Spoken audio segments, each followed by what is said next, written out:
শুভ সন্ধ্যা বন্ধুরা। আজ 25 মে সোমবার।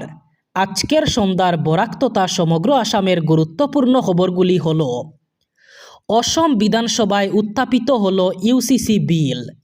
মুখ্যমন্ত্রীর পক্ষ থেকে মন্ত্রী অতুল বরা বিধানসভায় এই বিলটি উত্থাপন করেন।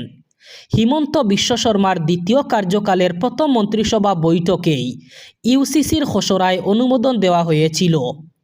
প্রথম মন্ত্রিসভা বৈঠকের পর মুখ্যমন্ত্রী জানিয়েছিলেন, জনজাতীয় জনগোষ্ঠীকে ইউসিসি বিলের আওতার বাইরে রাখা হবে। ধর্মীয় পরম্পরাকেও ইউসিসির বাইরে রাখা হবে। ইউসিসি বিলে বিয়ের ন্যূনতম বয়স, বহু বিবাহ এবং মেয়েদের সম্পত্তির অধিকারের বিষয় অন্তর্ভুক্ত থাকবে।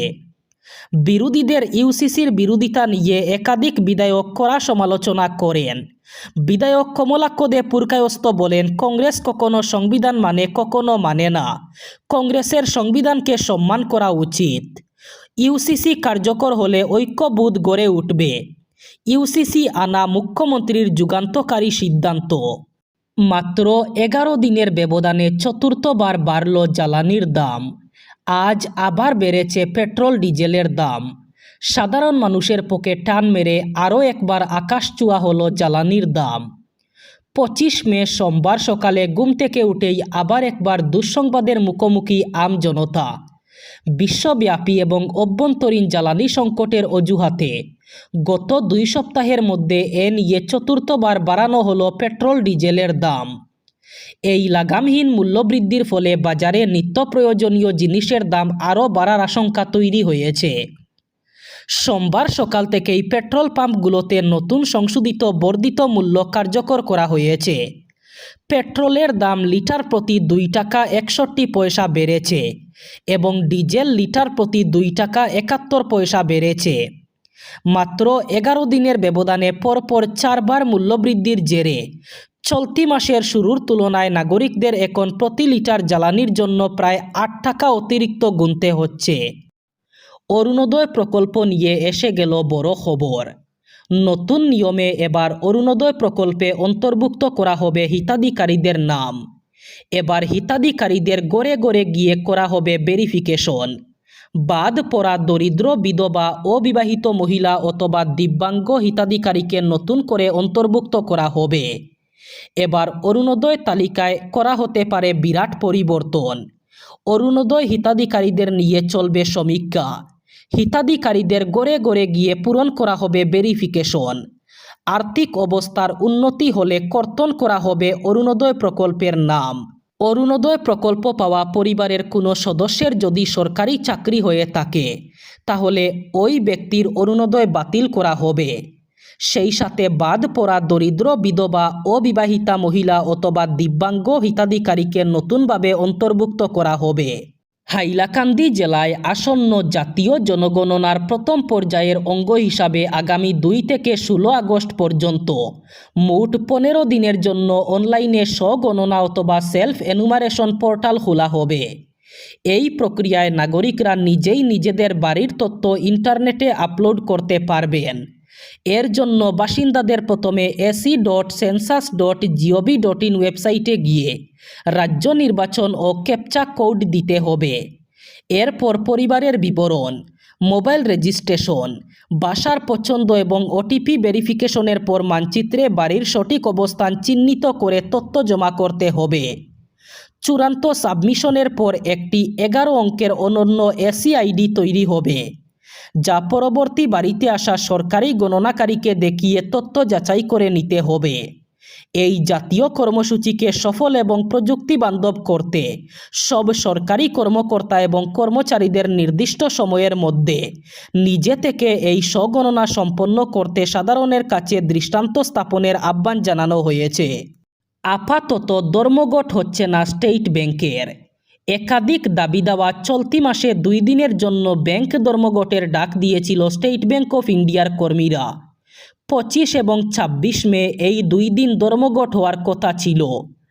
All India state bank of India staff federation এই ধর্মঘটের ডাক দিয়েছিল। তবে মুম্বাইতে এসবিআইয়ের শীর্ষ কর্তাদের সঙ্গে ফেডারেশন কর্তাদের বৈঠক হয়। ধর্মঘটিরা দাবি করেছেন তাদের আলোচনা ফলপ্রসূ হওয়ায় আপাতত ধর্মঘট স্থগিত রেখেছেন তারা।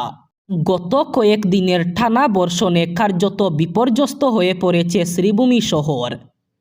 বৃষ্টিতে কৃত্রিম বন্যা, শহরের প্রধান সড়ক, বাজার, অলিগলি, আবাসিক এলাকা এবং সরকারি বেসরকারি প্রতিষ্ঠানের সামনে জল জমে যাওয়ায় জীবনযাপন কার্যত থমকে দাঁড়িয়েছে।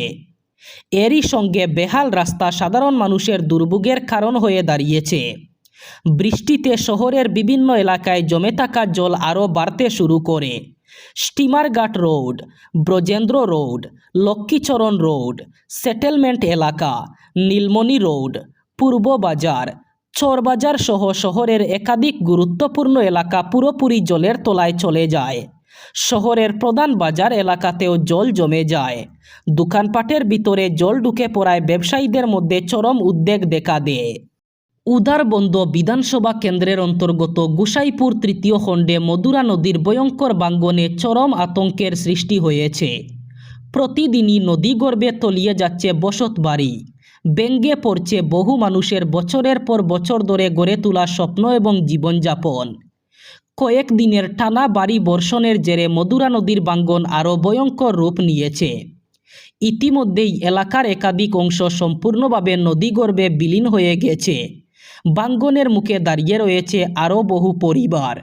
স্থানীয় বাসিন্দাদের দাবি, দীর্ঘদিন ধরে নদী ভাঙ্গন চললেও প্রশাসনের পক্ষ থেকে কোনো স্থায়ী প্রতিরোধমূলক ব্যবস্থা গ্রহণ করা হয়নি। ফলে প্রতিনিয়ত আতঙ্কের মধ্যেই দিন কাটাতে হচ্ছে তাদের। জানা গেছে এলাকায় প্রায় ৩০টিরও বেশি পরিবার বর্তমানে চরম অনিশ্চয়তার মধ্যে। বিশেষ করে রাত নামলেই বাড়ছে ভয় এবং উদ্বেগ। কখন আবার নদীর পাড় ধসে পড়ে বসতভিটা নদীগর্ভে তলিয়ে যায়, সেই আশঙ্কায় ঘুমহীন রাত কাটছে বহু পরিবারের।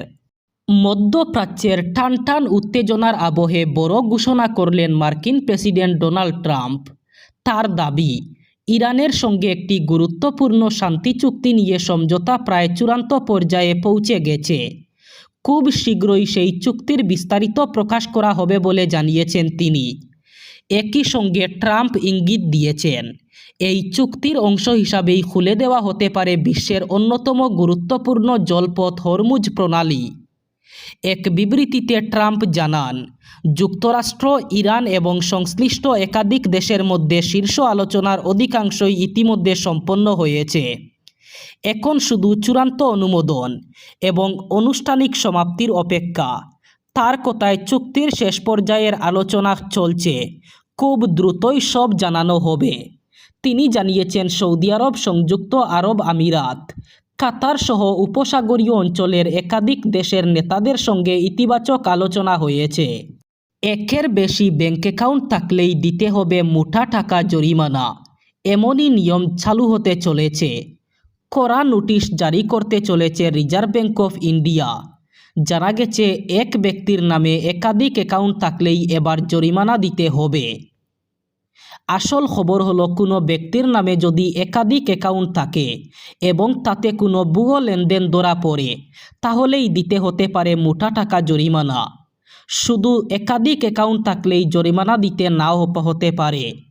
ব্যাংক জালিয়াতি অথবা প্রতারণা রুখতেই এমন নিয়ম জারি করতে চলেছে রিজার্ভ ব্যাঙ্ক অফ ইন্ডিয়া।